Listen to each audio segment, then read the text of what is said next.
Let the sand in the glass represent your life. Let the sand in the bottom of the glass represent the past. The sand in the top of the glass will represent the future. Now really think about this. The sand in the bottom of the glass represents the past. Everything that has happened right up to this moment in your life has been absolutely essential to make you the person you are, to prepare you to do whatever it is you're going to do. I'm of the opinion that we never really know what we're preparing ourselves for. But if we're using the right ideas, we can be absolutely certain it's something great. The sand in the top of the glass represents the future. There's absolutely no way that any of us can tell how much sand there is in the top of our glass.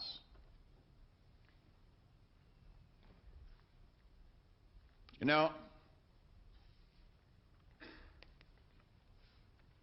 I remember my grandmother when I was just a little boy, because she pretty well raised me, she and my mother. But my mother worked all day, and Grandma was the one that was home when we were small.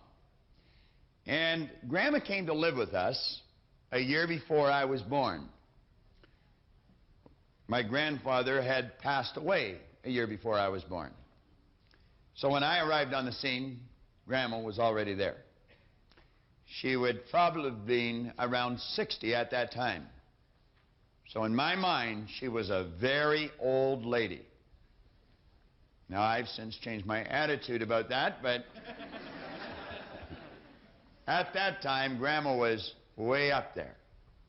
And you know, every day of my life that Grandma spent with us, I think I heard her say, "I'll soon be gone, dear, I'll soon be gone." Well, you know, it got to a point we thought Grandma was never going to go. Now, we didn't want her to, of course. She was a dear soul. She really was. But Grandma kept saying, "I'll soon be gone." She was 94 when she left. 94. And from the time she was 60 until she was 94, she was saying, "I'll soon be gone." Now, around the same time, I had a young friend of mine, Bob Yates. Bob and I went everywhere. We did everything together. We were, as the saying goes, as thick as thieves. And Bob was 2 or 3 months older than I was, I guess. He got his driver's license 2 or 3 months ahead of me. And I remember Bob had this sort of a panel truck. It was like a sedan delivery. Today, I suppose we would call them vans. But it was on July the 9th, 1951, Bob was coming in the Kingston Road Highway, the highway you would travel on if you were coming from Montreal into Toronto, Canada. And there's one area that some of you would be familiar with where you can either go along onto Danforth or cut down onto Kingston Road. And Bob was cutting on down to Kingston Road, and it was necessary to go under a concrete overpass. And as Bob came down there, wham, just like that, he hit that concrete overpass, and like that, Bob ran out of sand. 16. Now, that was a terrible impact in my life. I'll never forget it. But if you had asked Bob a half hour before that how much sand he had in the top of his glass, he probably would have said half a century for low. He didn't have a half an hour. Now, I choose to believe that we all hope that we're going to go to bed tonight. And we're going to get up tomorrow morning. We're going to go to bed tomorrow night. But none of us know with absolute certainty whether that's going to happen or not. I remember the first speaker I ever heard was Charlie Cullen. And Charlie's lights went out doing what I'm doing right now. Right on stage. I suppose when Charlie went on to make the speech that he went on to make, he probably thought he had lots of sand left, but he didn't. And every one of us can tell a story like this. Probably tell a number of them. See, the point is, you don't know how much future you've got. What's gone is gone. There's absolutely nothing you can do about it. Some of you have had divorces. Some of you have probably had bankruptcies. Some of you have had terrible things happen in the past. But what's gone is gone. It's in the past. And to spend your time focusing on the past is to spend the only thing that you've got, and that's what's right here, right now, because the sand never stops running. This is all we've got. And to spend your time now thinking of what happened there is making absolute certain that the future is going to be the same as the past. Now, I don't suppose many of us spend a lot of time thinking about that, but a lot of us spend a lot of time making that error. That's an excellent symbol. All you got is now. We're saying here, don't think in reverse. There's a great poem here, Forgive. I remember years and years ago, I suffered with headaches, terrible headaches. I got to the point where I was taking Bufferin for the headaches. Then I got to the point where I was taking Sinutab with codeine for headaches. There was 16 in the bottle, and I got to the point where I was taking 2 bottles a day. As a matter of fact, most times I didn't even remember my head not aching.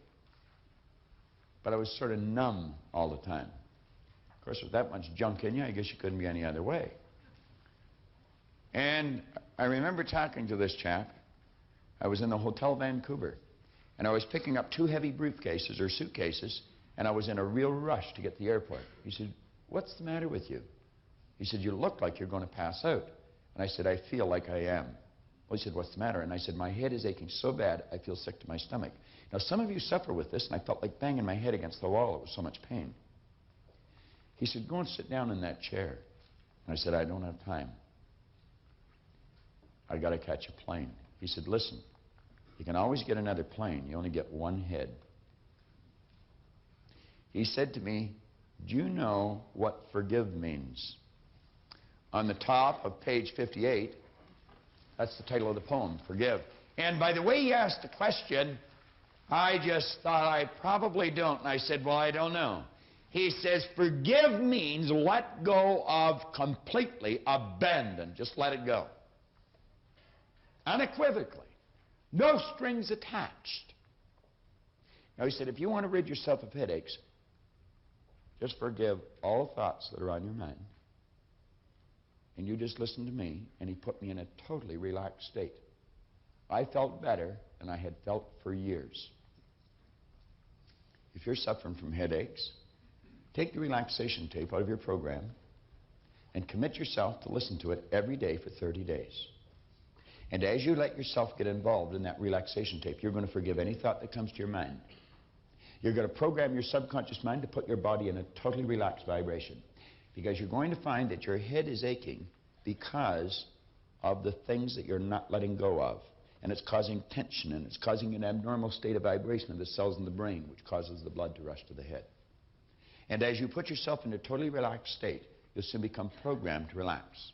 I know that I would not be able to do what I do as often as I do it, and as long as I do it, if I wasn't relaxed. I am just as relaxed here in front of you, or in front of this camera, as if I was sitting in my den patting Ginger, my dog. I am. For Linda's sake, or Libby, you see. We have 2 dogs. They accuse me of favoring one of them. Now, probably because I do. I think Ginger's prettier. Now, study that poem. Study the meaning of it. On page 59, we say you'll never obtain any substantial measure of material wealth if you insist upon living your life as if you are looking back through your rearview mirror on your automobile. Nevertheless, it seems to be a very common error which many people have turned into a habit. Let the dead bury the dead. Let it go. I don't care how bad it was, let it go. 5 years from now, 10 years from now, when you look back in retrospect at that terrible thing that's happened, you're going to find it was probably one of the best things that ever happened to you. Advancement of all kinds is preceded by a crisis. The greater the crisis, the greater the opportunity for advancement. Or you could put it another way. You could say, out of all confusion comes order. A higher degree of order than that which existed prior to the confusion. Because you see, the confusion was a learning state. Remember, I was pointing out that business is fun. It really is. I see business as a game. It's a game we're playing, and we play to win. And when we're winning, we're having fun. And when we're losing, we're learning. Let's treat both of the experiences exactly the same. They're learning experiences. Now we say, remember the old adage which says, let the dead bury the dead. Stop looking back on your life and worrying about the things which have already occurred and which you can no longer alter. It's like trying to change the time you got out of bed this morning. You're never going to be able to do it. That stands for eternity. You cannot go back and change it, since you cannot let it go. Pursuing that kind of mental activity will never lead to anything worthwhile, any worthwhile accomplishment in your life. You should understand, moreover, that all accomplishments in your life, you should understand, moreover, that all of the great achievers of the past have been visionary figures. They did with their life what, like Scott was saying, he does with his music. He heard it in here. They see their life in here. They're building visions of a great future. We've got a vision of a great company. We've already got a great company. We want a better one. We serve a lot of people. We want to serve more. And as we do, we receive greater rewards. And because we receive greater rewards, we become more comfortable, more creative, and we can provide more service. It's a beautiful cycle that we're in. Looking into the past is a self-doom fulfilling cycle. You just keep getting it worse and worse and worse. We've all done it, so we know what it's like. These visionary figures were men and women who projected into the future, and they did not belabor over things which had already passed. They thought of what could be rather than what already was, and then they moved themselves into action to bring these things into fruition. That quote at the bottom of the page, I should have actually given the person credit for it that said it. Life is either a series of endings or a series of beginnings, at the bottom of page 59. I went to a church service in Santa Ana, California, and Philip Nicola, great preacher. He preached a sermon on that one day. Life is either a series of endings or a series of beginnings. If you're looking back, it's a series of endings. Look ahead. Something great is coming.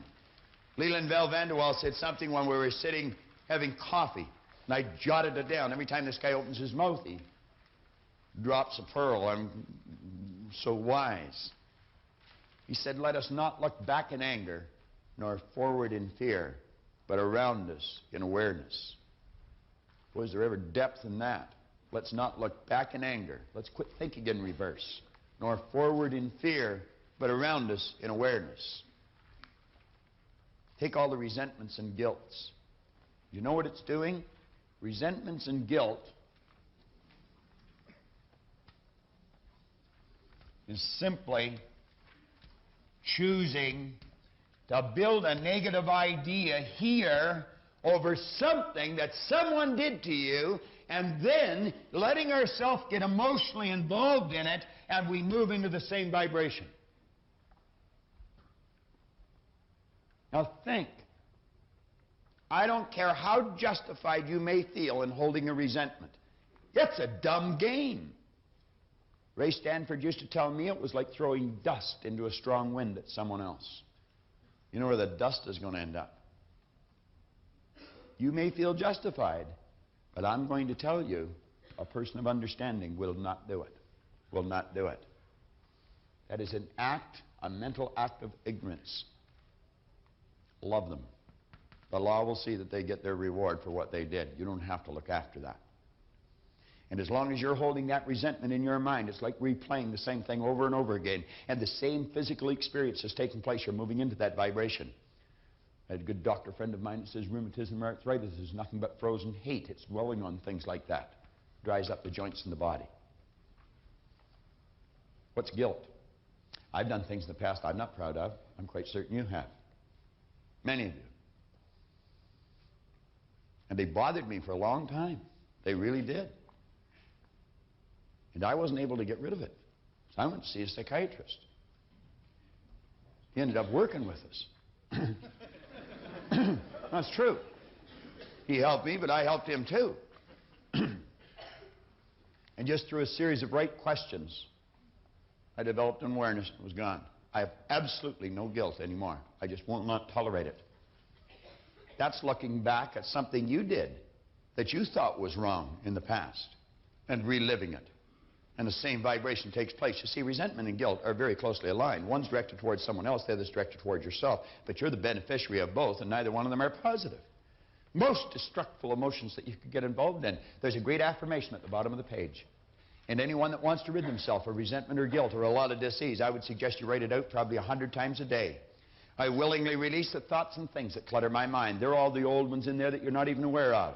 And then say, I release whoever it is. Name them all to their highest good. That means happiness, health, and prosperity. Just release them. The person could be dead. It's not the person that's causing the problem. It's the remembrance. It's the idea.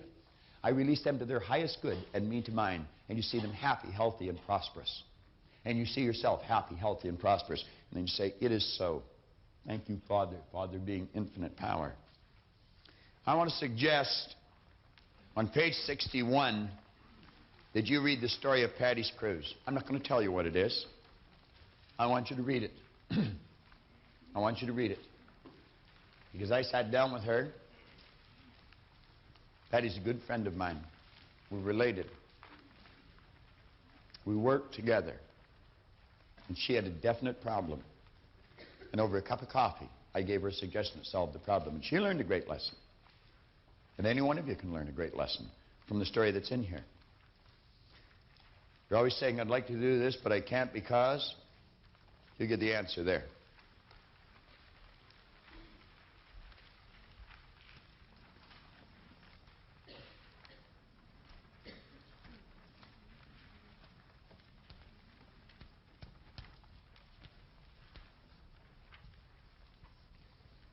Now, on the next page, on page 62, if you have been guilty of allowing your sales sheet, your bank account, or the x-rays your doctor takes of your body control the way you feel or think or view your sales, your financial position, or your health, I can assure you that just as certain as it's going to get dark tonight, there will not be any marked improvement in your life in any of these areas. There won't be. What did Paul Hutsey tell me? What did he tell you? He's been in the business 38 years. He's been in management 35. When I sat down and talked with him, he had been in the business 24 years, and he had been in management 22. And he said, I know I can get better results, and I don't know why I'm not. I know I'm a good person. I know my people are good people. But he said, I don't know why I'm not doing it. I said, I can tell you in about 15 minutes. I said, Paul, you're thinking in reverse. You're letting the sales sheet control everything in your life, and you're creating more of the same. It's not changing. I said, you got to quit doing that. You got to realize that the results you're getting has been controlled by the way you think. And I said, what you want to do is keep your mind on a higher image rather than a lower concern. You take this magnificent power, and you build the picture in here that you want. And you let yourself get emotionally involved in that picture. And I said, Paul, it'll happen so fast, it'll make your head spin. What did he tell you? In 9 months, he went to the top of the company. 9 months. He had been trying for 22 years to do something. What did Al tell you? 18,000 to 500. I was saying to someone downstairs, you know, I used to read these stories in the books when I first started, and I thought, oh, this can't be true. Go follow these people. Talk to them. That's why we brought Paul Hutsey in here. That's why we've had the various people stand up that we know that changes have taken place and come back to these seminars. And they keep coming back, and they keep coming back. That's why you should keep watching what you're looking at. On page 63, these are just action lessons. I want you to take the chapter on Don't Think in Reverse, and I would suggest that you read it over a few times and ask yourself, what did I learn from this chapter? What did I learn from it? I would suggest you take your own voice and you narrate that chapter and the one John just went through on the razor's edge. Put them on tape. You've got a tape in your folder for your own affirmations, your own commitments, and your own goals. Take that tape and record it. Some people come to me and say, there's nothing on this tape. You know what they're saying? I'm not thinking, I'm not reading, I'm not listening, I'm not looking, and I'm not doing what the program tells me to do. Take that tape and record your commitments. Record your goals. Record your affirmations, your positive statements to yourself. And in your own voice. Dave Mifsud was telling me one day, he says, what an excellent idea. He said, your own voice, one that you trust. But Dave was really saying, I trust my own voice. Some people don't, you know, Dave. Read that lesson over and ask yourself what you learned from it. Now, the last lesson is a classic. I talked to a person here, right here in this spot, within the last couple of hours. And I told that person to focus in on this lesson. Focus in on this lesson. Now, I want you to think.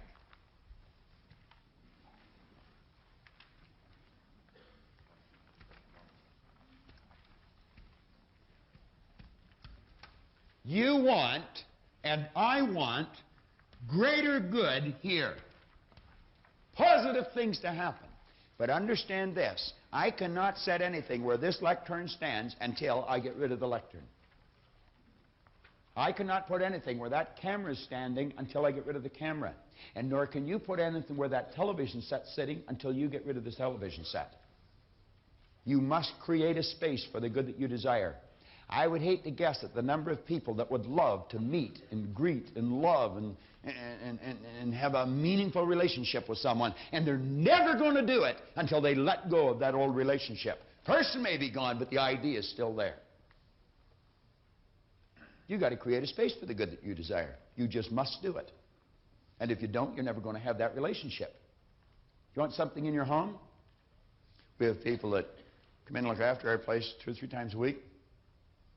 We've got a big kitchen. There's a sofa in there, chair. We haven't liked that sofa or chair for a long time. Linda says, let's create a vacuum. They were gone. Lots of room in our kitchen now, I'll tell you. Nature abhors that vacuum. Only be a period of time until there's new furniture in the kitchen. You got to create a space for it. Create a space. When it comes to furniture and stuff like that, people have garage sales. I just say a silent prayer for them as I'm driving by their house. Having a garage sale is a dumb thing to do. Give it away. Give it away. Most people don't know how to give. Remember I said it should be spontaneous. Here's a beautiful poem by Beer. He said, to get he had tried, yet his store was still meager. To a wise man he cried in a voice keen and eager, pray tell me, how may I successfully live? And the wise man replied, to get, you got to give. To get, you got to give. As to giving, he said, what have I to give? I've scarce enough bread, and of course, one must live. But I would partake of life's bountiful store. Came the wise man's response, then you must give more. The lesson he learned, to get, was forgotten. Think of the number of people out trying to get. Toward mankind, he turned with a love new begotten. As he gave of himself in useful living, then joy crowned his days, for he grew rich in giving. I like that lesson. I like giving things. I really do. I get a lot of satisfaction out of it. I've had people tell me from time to time, you give too much away. You couldn't possibly give too much away. What a dumb statement. What a dumb statement. You ought to take part of all you get and put it back where it came from. If a farmer doesn't do that, you're soon going to have a poor farmer. They are what you call dumb farmers. Farmer takes part of his crop, puts it back in the ground. And if you don't take part of all you receive and put it back where you got it from, you're not going to get much more. We hold on to old ideas. Why do we do all these things? We're insecure. We're insecure. Remember how physical we are? We've got lots of physical things around us. We feel comfortable. Did you ever watch the advertisement on television that American Express have? See a young couple having a great time, you know, nice music, and all of a sudden,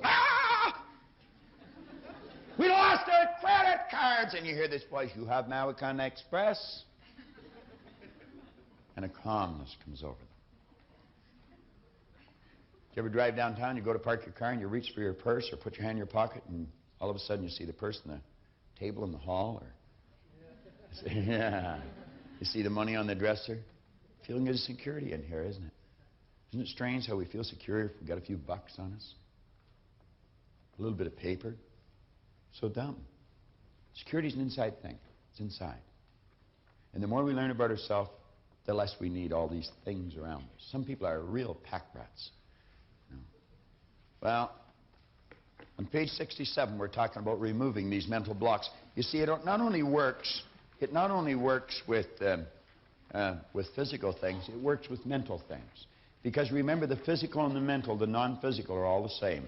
And we must create a space for the good that we desire. In the book, you'll see that I dedicate this book to my Aunt Marg Moyer. I love her very much. She and I are very close friends. And Marg and Don, her husband and daughters and family, they came to the seminar. And when Marg first came, she said it was such an awakening for her. She'd always been so subservient. She never thought that she could have anything. And if she ever learned anything, I'm going to tell you, she learned this law. I was over at her house one day, and she was telling me how much she disliked her drapes. And I said, no, you don't, Marg. If you didn't like them, they wouldn't be there. I said, you only have around you the things you're in love with, in harmony with. She said, well, I don't love them. And I said, well, you really don't get rid of them. I said, have you never learned the law, the vacuum law of prosperity? Boy, I'm going to tell you, she locked into it. She got up and took the drapes down. Don was yelling, we haven't got any money to buy new ones. And I said, it won't be long until you have new ones there, Marg. You'll get sick of living in a fishbowl. She didn't listen to Don. The drapes were gone. I said, give them away. I went over one day, and there was beautiful new shears and new drapes on the window. And she was so happy, and every time she looked at them, she felt good instead of looking at the old ones and feeling bad. Wasn't too long, I went over there, and all the living room was empty. There was no furniture there. I'm telling you the truth. Then they went through the closet and cleaned the closets out, and pretty soon she had new clothes. Do you know now they live in a beautiful home, brand new home. They got rid of the home. And I remember when they were moving into this beautiful new home, I saw nothing going in one end of the room, and I was looking, I was saying, you know, Marg, the room's going to be a little out of balance. You should put something there. She says, there is something there. And I said, what's that? She's my baby grand piano. I said, what do you mean your baby grand piano? I said, you haven't got a baby grand piano. Oh, yes, I have. It's just not arrived yet. You know. You go into their house today, there's a beautiful baby grand there. You must create a space for the good that you desire. On page 69, I'm going to ask you to write down clothes closet under area. Clothes closet under area.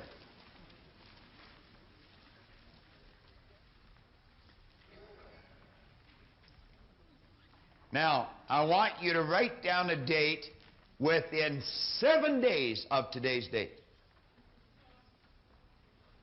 Completion date. Put down a day, could be today, tomorrow, the next day, but within 7 days of completion date. Now, what I'm going to suggest you do is that you test this law. I'm going to suggest you go through your closet, and every piece of clothes or garment you pick up that you do not wear, you get rid of it. You just put it on the floor. And you're going to get to the point where you're going to grab one garment and you're going to have a difficult, it's almost like it's welded to the railing. Because that garment you paid a lot for, and you haven't worn it very often. In fact, you only had it on a couple of times.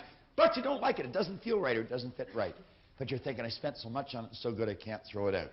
Get rid of it. Get rid of it. Completely clean the closet out. Get rid of the shoes. Nice idea, isn't it? That's right. You want a new, I know, I can tell by looking at you want a new. I mean, you're just so excited about this. Do you know in a relatively short period of time that closet will all fill up again? You'll say, but where will I get the money? You'll attract it. And you'll get the clothes that you want. There's a young lady sitting right here in the front, Heather. She's just gone through that. And James paid.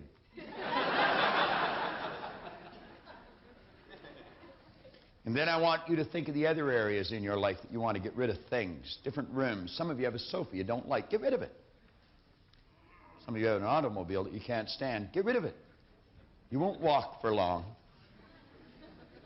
Now, on page 70, I want to suggest that you stop and think of some of the ideas that you had locked into your mind when you started to listen to this. I want you to write them down, and on the opposite page, write down the new idea that now you accept as the truth. Make up your mind that you are going to create a vacuum by letting go of that old idea and accepting the new idea. You study that vacuum law of prosperity chapter, and study it, and study it, and study it, and I guarantee you your life will be filled with beauty. Create a space for the good that you desire. I was talking to a manager of a sales operation. He was telling me he wanted more people working in his office. I said, do you have an empty desk? And he said, no. I said, you haven't got any space for one. I said, create a space for one. Get the desk. Put the phone on it. Put everything there that you need. And I said, before long, there'll be somebody behind the desk. And if you doubt me, you try it. If you doubt me, you try it. Now, we're going to bring this thing in for a landing. But before we do, I want to suggest that you watch this at least once a day. You don't have to watch it all, just a little bit. But you know the beautiful part about this is that I have been recognized around the world as having a lot of information on this one subject. And I get very well rewarded for sharing it. I really do. I don't meet many people that know more about this subject than I do. There are people around, but I don't meet many of them. And when you get to that point, your stock goes up. You know what always amazed me? I've never studied it very much. I've only studied it a little bit, but I studied it a little bit every day for 27, 28 years. And you'd be amazed just how fast it adds up. It's just like the $20 bill, Andy. 20 bucks today. In a short period of time, it's $1.5 million. Put to work properly. You put these tapes to work properly. Every day, just turn them on for a little bit. Turn some of the junk off that you're walking on that box. Most people watch the best of the worst. They just flip around until they get something they can tolerate. No. Use something that'll really stretch your mind.